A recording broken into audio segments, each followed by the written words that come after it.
Comment ça va toi? Dans cette vidéo, je vais faire un focus sur le setting et le métier de setter. Salut à toi, si tu ne me connais pas, je m'appelle Julien Moisson. J'ai fondé l'agence commerciale The Sales Nation où on accompagne des infopreneurs, des business B2B et des agences tout simplement à se développer commercialement. Et j'ai également créé le programme de formation Mon Closer Academy dans lequel on forme des closers, des setters et des SDR à vivre de la vente en étant indépendant. Alors pourquoi je fais cette vidéo? Tout simplement parce que, alors si tu t'intéresses un petit peu à ce qu'est le closing ou tout simplement un petit peu à tout ce milieu là qui tourne autour, tu as dû entendre parler du setting et du métier de setter. Je fais cette vidéo à la base pour mettre de la clarté sur ce qu'est ce métier parce que on voit de plus en plus de termes commerciaux émerger. La preuve, on a du SDR, BDR, BizDev, account exécutive, closer, setter, key account manager, etc. Ça n'en finit plus. Alors que juste le terme sales serait tout simplement pertinent. Mais maintenant, on utilise des termes pour un petit peu tout et beaucoup de personnes confondent ou vont mélanger un petit peu les attentes et les missions du setter. Donc mon objectif au travers de cette vidéo est de t'expliquer ce que tu dois attendre d'un setter et si tu vas te former au métier soit de closer ou de setter, que tu saches un petit peu à quoi t'attendre en termes de mission. Je vais commencer tout simplement par le départ et te dire que pour moi, il y a 3 manières de faire du setting. Donc quand tu vas avoir une proposition de mission où on va te dire je cherche des setters, ça va être important pour toi que tu puisses qualifier la mission. Pourquoi? Parce que plus tu vas pouvoir savoir à quoi t'attendre sur la mission, et déjà, tu vas pouvoir éviter les déconvenus, et 2, tu vas pouvoir réellement te projeter ou non sur la mission en question. Alors, le setting, à la base, est tout simplement là pour, comme le terme l'indique, setter, donc caler un rendez-vous avec un commercial. Qu'est-ce que ça veut dire? Ça veut dire que, à la base, tu vas avoir par exemple un commercial qu'on va appeler commercial X, d'accord, qui va être là pour tout simplement faire les rendez-vous avec les clients. Ça peut être des R1, ça peut être des R2, des rendez-vous de découverte ou des rendez-vous de démo. Et ce commercial-là va recevoir le client.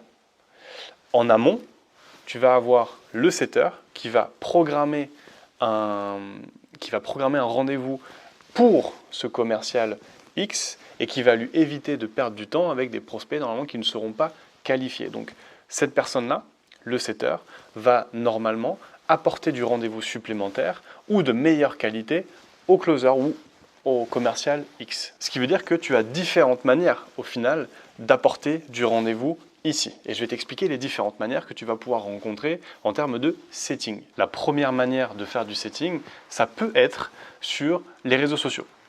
Comment?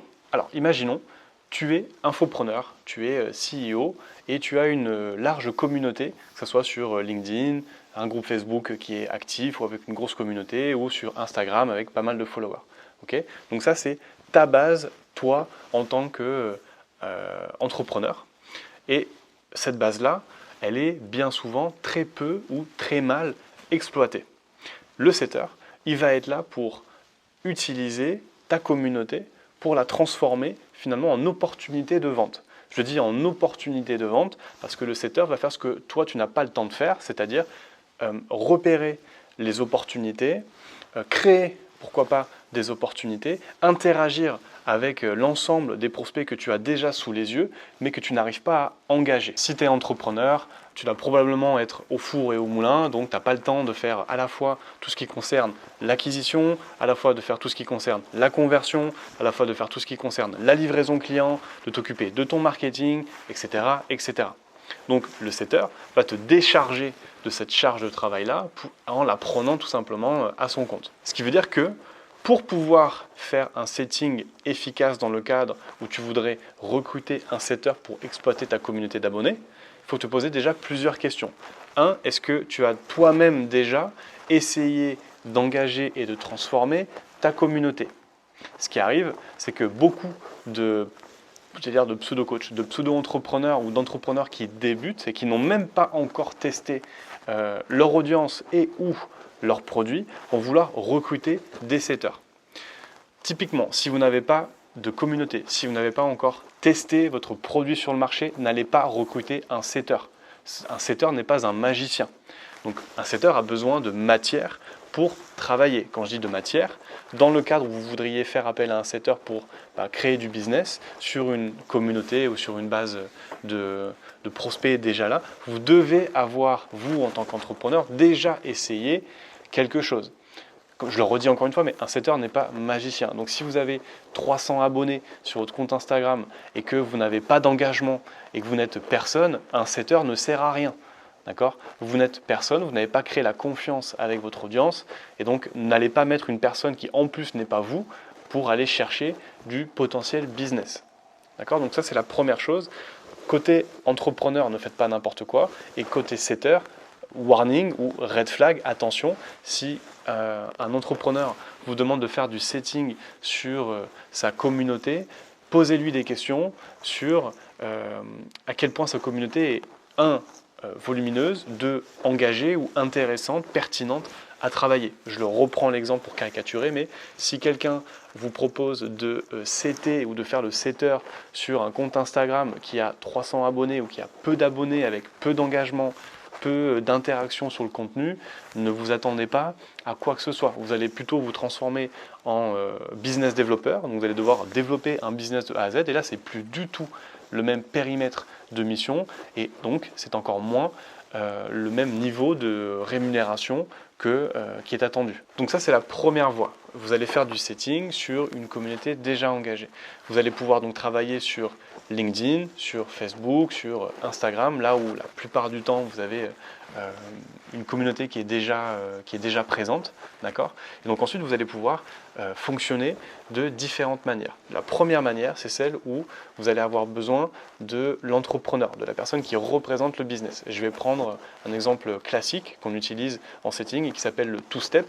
Qu'est-ce que c'est ? C'est-à-dire l'entrepreneur, imaginons moi, je vais faire un post sur LinkedIn et je vais dire à ma communauté, j'ai créé un superbe e-book qui vous permet de répondre à n'importe quelle objection. Si vous voulez recevoir cet e-book gratuit, marquez en commentaire e-book. Et donc là, vous allez avoir tout un tas de personnes, normalement si ma communauté est engagée, qui va commenter le post en question en marquant e-book. Et là, le rôle du setter va être de contacter et d'interagir avec toutes les personnes qui ont commenté, puisque toutes les personnes qui ont commenté sont des prospects potentiels par rapport à ce que moi je peux proposer. D'accord ? Et donc là, en tant que setter, votre job va être d'interagir, de créer la connexion, de découvrir les besoins, d'envoyer la ressource et ensuite de créer la relation pour découvrir derrière une opportunité qui vous permettrait de dire « Ah bah tiens, là j'ai l'impression que tu as des besoins sur telle et telle partie, moi je propose ça, viens si tu veux, on peut se caler un rendez-vous pour peut-être aller plus loin et trouver des solutions ensemble pour pouvoir t'aider à aller peut-être chercher plus de business, etc. » Okay ? Donc ça c'est un travail qui est assez commun, c'est-à-dire vous avez besoin de l'entrepreneur, votre entrepreneur va vous faire une passe décisive, d'accord, en lançant l'hameçon auprès de son audience et de sa communauté, et ensuite c'est à vous d'aller pêcher le poisson, entre guillemets.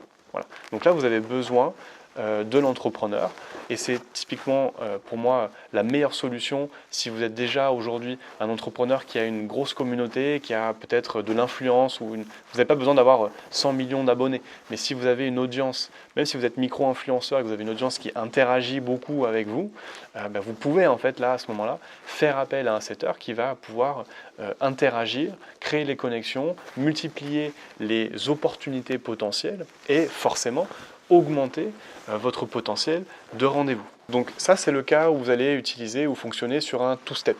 Ensuite vous pouvez avoir un autre cas classique où ça va être tout simplement d'aller exploiter ou parler à tous les abonnés que la personne pourrait avoir ou pourrait manifester dans les commentaires sans pour autant faire du two-step.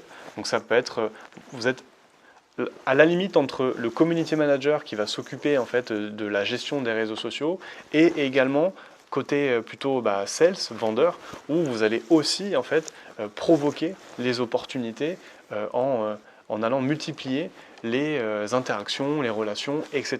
Donc je pense que maintenant vous avez compris cette première voie qui existe dans le setting, dans laquelle vous allez être sur les réseaux sociaux et vous allez pouvoir interagir, créer des interactions et des opportunités avec les prospects de l'audience de votre client pour ensuite créer de nouvelles opportunités pour repérer, multiplier des opportunités de créer des rendez-vous. Donc là, votre job de setter, ça va être, tiens Julien, j'ai vu que tu avais commenté e-book dans les commentaires, je vais te l'envoyer, vous faites un brin de conversation, on va appeler ça comme ça pour faire court sur cette vidéo.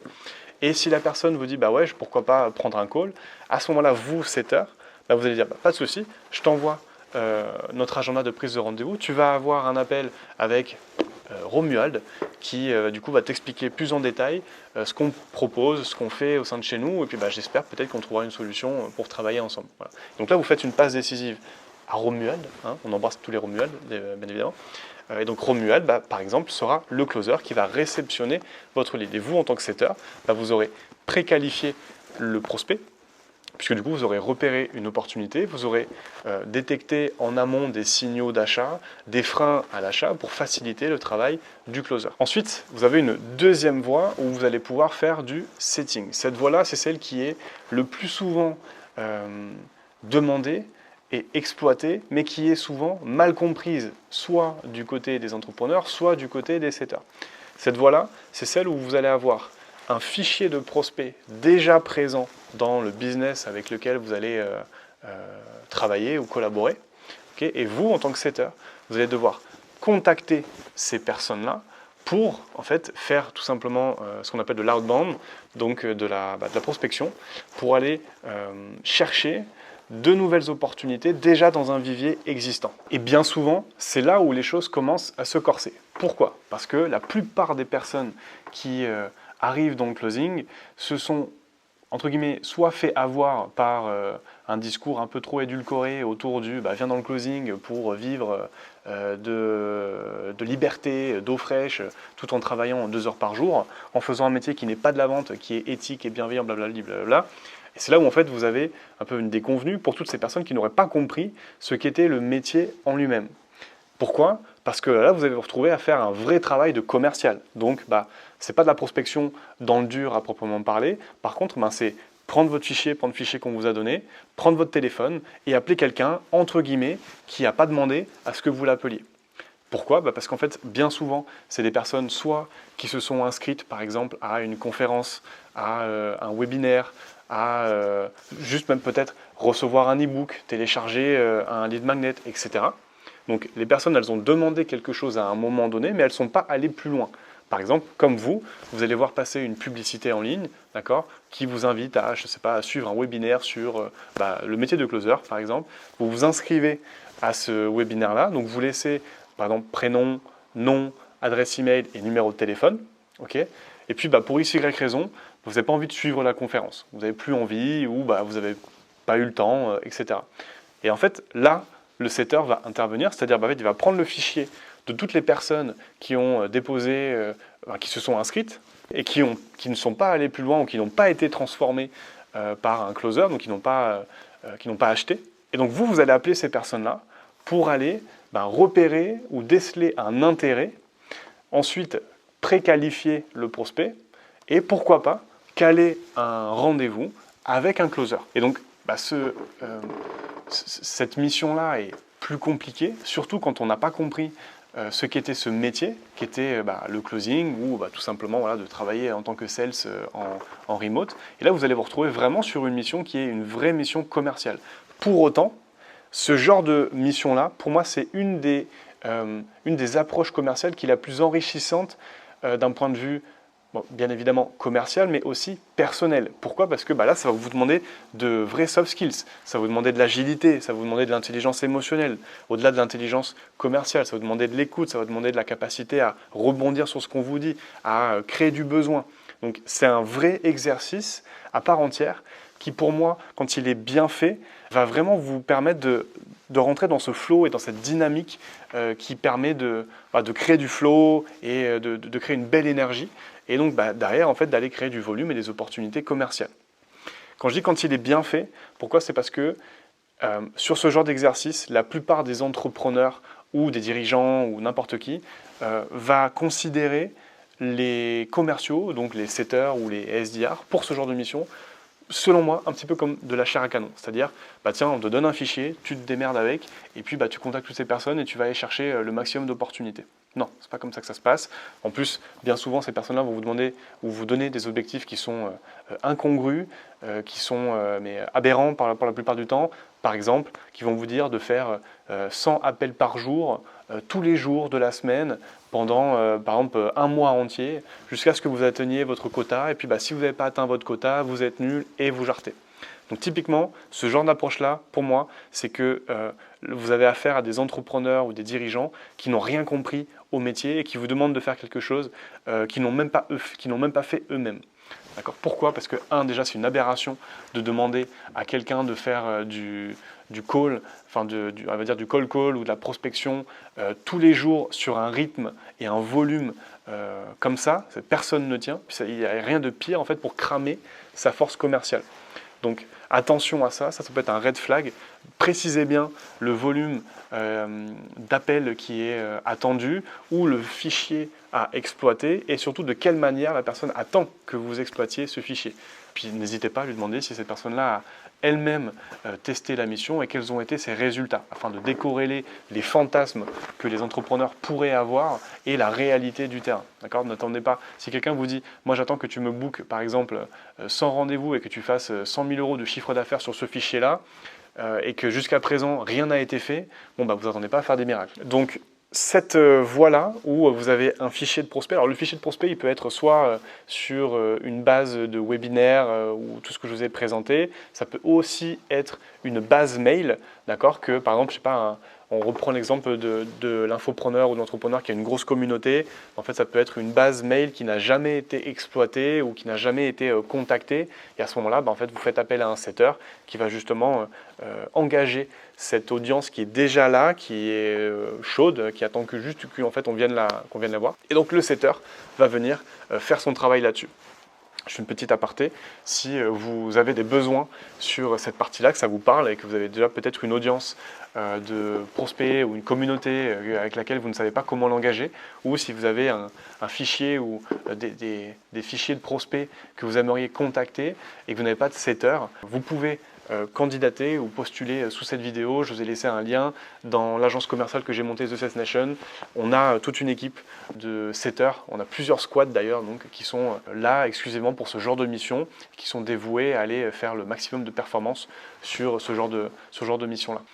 Donc ça, c'est les deux premières missions qui, pour moi, sont les plus communes. La mission la plus commune à laquelle vous avez de plus en plus de demandes est la mission numéro 2, évidemment. Pourquoi ? Parce que personne n'aime faire ce travail-là qui est pour la plupart des gens déconsidéré et puis jugé comme un petit peu compliqué. C'est bien dommage parce que c'est mal connaître l'exercice. C'est un exercice qui est très enrichissant. Alors oui, vous prenez beaucoup plus de bâches beaucoup plus rapidement.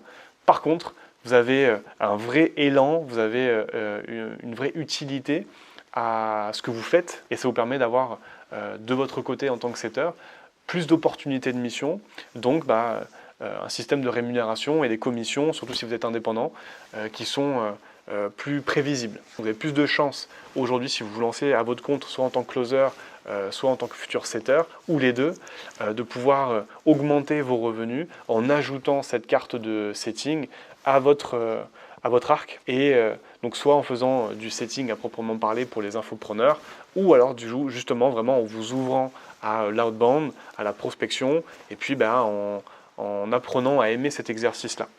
Je fais aussi une autre aparté pour vous à ce moment-là, si vous avez envie de vous former à ce métier qui est le setting, ou vous améliorer en tant que setter et que vous êtes peut-être déjà closer mais que vous allez aller encore plus loin. On a un cycle de formation chez Mon Closer Academy dans lequel on forme des setters ou des SDR justement pour soit les infopreneurs ou également les startups, TPE qui ont ces besoins-là. Donc si vous avez envie d'ouvrir votre champ des compétences, à ce moment-là vous pouvez candidater et puis prendre un appel directement avec nous. Et ensuite, la troisième voie qui peut être apparentée à du setting, c'est une voie qui est un petit peu plus particulière. Je vous explique pourquoi. Là, vous allez avoir en fait un grand nombre d'appels qui sont en général bookés. Et pour faire gagner du temps et économiser l'énergie des closers, on va mettre en place donc des setters. Sauf que ces setters-là, qu'est-ce qu'ils vont faire ? Ils vont tout simplement faire un travail de préqualification. Donc bien souvent, ça va être un call qui va durer par exemple 15 minutes, dans lequel le setter va tout simplement poser des questions à la personne pour s'assurer que 1, ce qu'on propose, ça répond bien à ses besoins, et 2, que la personne qui va prendre du temps à un closer est bien qualifiée. C'est-à-dire qu'on ne va pas envoyer n'importe qui au closer pour justement lui permettre, lui, d'avoir des calls avec des prospects plus pertinents. L'avantage de cette mission-là, si vous êtes positionné dessus en tant que setter, c'est que là, cette fois-ci, ce n'est pas à vous d'aller faire de l'outbound et ce n'est pas à vous en fait d'aller chercher le lead. Au contraire, c'est là en fait il y a tellement d'appels qui sont bookés que vous avez déjà en fait les appels qui viennent à vous. Votre job, c'est tout simplement, votre job, c'est de préqualifier pour vous assurer voilà, que le prospect réponde bien aux attentes ou aux exigences que le closer lui a par rapport en fait, à son taf de closer. Donc ici, c'est forcément un peu plus facile que notamment la mission numéro 2. Pour autant, c'est une mission aussi là particulière parce qu'en fait vous allez être le premier interlocuteur de votre prospect. Donc ça veut dire qu'il n'y a ni la confiance, ni encore ce rapport qui a été créé. Donc vous allez poser des questions pour aller tenter de découvrir des informations comme le budget, le décisionnaire, le timing, dans combien de temps la personne a envie de se lancer, où est-ce qu'il en est au niveau de son éducation, la température d'achat, etc. Dans un laps de temps assez court, dans le but en fait, de booker un autre rendez-vous avec le closer, mais c'est un exercice particulier qui pour moi est aussi intéressant, surtout si vous commencez dans le closing. N'hésitez pas à aller chercher ce genre de mission-là, parce que il y a un peu moins d'enjeux vis-à-vis du closing. Donc si vous n'avez pas encore beaucoup d'expérience, ça vous permet déjà en fait, de vous faire la main entre guillemets avec des prospects qui ne seront pas closés par vous, mais vous, ça vous apprend déjà à travailler votre questionnement, à travailler comment je crée un rapport de confiance avec mon interlocuteur, quels sont les points de qualification à les valider, etc. Donc j'ai fait le tour un petit peu là des 3 voies qui sont les plus rencontrées en termes de setting. Je vais terminer sur une partie plutôt rémunération. J'en ai déjà parlé d'ailleurs dans la vidéo, mais pour partir du moment où vous ajoutez cette corde-là, où vous allez faire, ou en tout cas vous mettre en position de prospection, où vous allez pouvoir prendre des missions liées à l'outbound, plus vous faites ça, et si vous êtes à votre compte, en fait, plus vous allez vous ouvrir le champ des opportunités. Parce que là où en fait les gens ne veulent pas aller, c'est justement là où en fait vous devez aller. Dites-vous que sur le marché, on parle beaucoup de marché saturé en ce qui concerne le closing, mais en fait le marché du closing est saturé de mauvais closers, ou en tout cas de mauvaises personnes qui sont là au mauvais endroit. Alors, ce n'est pas de leur faute, c'est juste qu'en fait on leur a vendu quelque chose qui ne correspondait pas à ce qu'elles attendaient. Donc si vous faites le bon process et que vous avez compris les attentes de ce métier-là, de ce à quoi vous allez vous lancer. Si là, par exemple, demain, vous décidez de vous lancer dans Mon Closer Academy, le premier truc qu'on va faire, c'est est-ce que vous avez bien compris que c'était un métier de commercial et que vous allez devoir vendre. Ça, nous, on est hyper transparent là-dessus et c'est important de bien savoir où est-ce que vous mettez les pieds. À partir du moment où vous êtes aligné et que vous avez compris que c'est un vrai boulot de commercial, normalement, vous devez vous attendre à faire un travail de commercial, c'est-à-dire faire de l'outbound, donc c'est-à-dire de la prospection, ou en tout cas aller contacter des gens, enrichir un CRM et donc être familier avec l'utilisation d'outils et évidemment faire du closing, c'est-à-dire avoir des prospects au téléphone, essayer de les convaincre, répondre à des objections et faire ce vrai travail de commercial. Donc quand vous avez compris ça, déjà vous avez fait une bonne partie du boulot et vous avez déjà fait la différence par rapport à toutes les personnes qui penseraient se lancer dans le closing en s'attendant à un monde bisounours, tout rose, éthique et bienveillant. Je le rappelle ici, mais la vente de base est éthique et bienveillante parce que la vente de base est une interaction avec une autre personne. Donc si vous pensez que la vente c'est malveillant ou de la manipulation ou ce que vous voulez, c'est tout simplement que vous êtes fait arnaquer, que vous n'avez pas parlé aux bonnes personnes. Donc de base, la vente est éthique et bienveillante. Pour en revenir sur le sujet de la rémunération, à partir du moment où vous acceptez ce genre de mission-là, vous allez vous ouvrir donc un champ d'opportunités plus important. Vous allez aussi pouvoir avoir des missions qui vont vous proposer un fixe ou qui vont vous permettre d'avoir un système de rémunération intéressant puisque soit vous allez être rémunéré au rendez-vous booké, soit vous allez être rémunéré selon un barème fixe. Donc vous prenez tant de calls et à la fin du mois vous touchez tant.